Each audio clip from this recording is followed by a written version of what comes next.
15 વર્ષથી પાલેજમાં જૂના અને જાણીતા computer, laptop, CCTV camera service, printer repairing તેમજ નવા અને જૂના કોમ્પ્યુટર લે-વેચ કરનાર. એડમિશન ફોર્મ તેમજ તમામ સરકારી ફોર્મ ઓનલાઈન ભરી આપવામાં આવશે.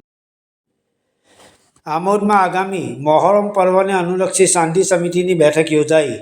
મોહરમ પર્વની ઉજવણી શાંતિપૂર્ણ અને સૌહાર્દપૂર્ણ માહોલમાં સંપન્ન થાય એ માટે પોલીસ તંત્ર સજ્જ.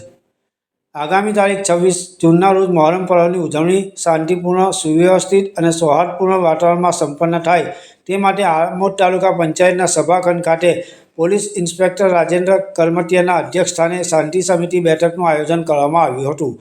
જેમાં આમોદ નગરપાલિકાના પ્રમુખ મહેન્દ્ર દેસાઈ, કારોબારી અધ્યક્ષ ઉમેશ પંડ્યા, પાલિકા સદસ્ય શકીલ કાપડિયા, સામાજિક આગેવાન નવીન પરમાર, તાજિયા કમિટીના પ્રમુખ સફવાન પટેલ, કમિટીના સભ્યો આદિલ મલિક, જુનેદ મલિક, અલ્તાફ બાદશાહ, આદિલ ખત્રી, દક્ષિણ ગુજરાત વીજ કંપનીના અધિકારીઓ, મુસ્લિમ સમાજના આગેવાનો તેમજ શાંતિ સમિતિના સભ્યો મોટી સંખ્યામાં ઉપસ્થિત રહ્યા હતા.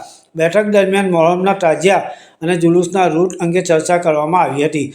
જેમાં ઉપસ્થિત આગેવાનોએ જુલુસના માર્ગ પર નડતરરૂપ બની રહેલા વીજ વાયરને ઊંચા કરવા, માર્ગોની સફાઈ, સ્ટ્રીટ લાઇટોની યોગ્ય વ્યવસ્થા, ટ્રાફિક નિયંત્રણ અંગે જરૂરી સૂચનો રજૂ કર્યા હતા. વીજ કંપનીના અધિકારીઓએ નડતરરૂપ વીજ લાઇનો અને વાયરો અંગે જરૂરી કાર્યવાહી હાથ ધરવાની ખાતરી આપી હતી.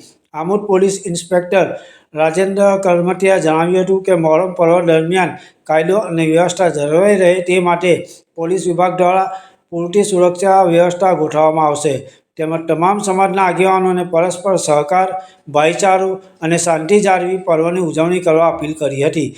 બેઠકના અંતે ઉપસ્થિત સભ્યોએ મોહરમની ઉજવણીનું પર્વ શાંતિપૂર્ણ અને સૌહાર્દપૂર્ણ માહોલમાં સંપન્ન થાય તે માટે તંત્રને સંપૂર્ણ સહકાર આપવાની ખાતરી આપી હતી. પાલેજ ટાઈમ્સ, ભરૂચ.